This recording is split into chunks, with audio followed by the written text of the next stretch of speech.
Ας υποθέσουμε λοιπόν ότι εργάζεσαι σε ένα χρωματοπωλείο και έρχεται κάποιος και σου ζητάει ένα σφυρί. Του λες λοιπόν, ορίστε το σφυρί, 5 ευρώ έχει, αλλά πριν σου το δώσω, πες μου τι το χρειάζεσαι. Και σου λέει ο άλλος, το θέλω γιατί θέλω να καρφώσω μία πρόκα στον τοίχο. Και του λες, μα γιατί να βάλεις μία πρόκα στον τοίχο, θα είναι άσχημος ο τοίχος. Και σου λέει, γιατί θέλω να κρεμάσω ένα πολύ ωραίο κάδρο. Και λες, α, μάλιστα, οκ.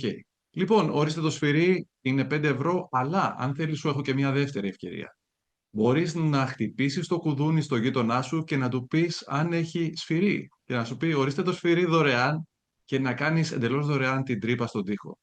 Με λίγα λόγια λοιπόν, ένα πρόβλημα σωστά διατυπωμένο είναι 50% λυμένο. Αυτό είναι που θέλεις να θυμάσαι. Και να σε πάω και ένα βήμα παραπέρα. Αν είσαι coach ή σύμβουλος αυτή τη στιγμή, θέλεις να θυμάσαι το εξής. Κανένας δεν θέλει life ή business coaching, είτε success coaching, είτε lifestyle coaching. Όλοι θέλουν ένα και μοναδικό πράγμα. Λύση στο πρόβλημα που έχουν. Αποτέλεσμα ζητούν. Αυτό να θυμάσαι.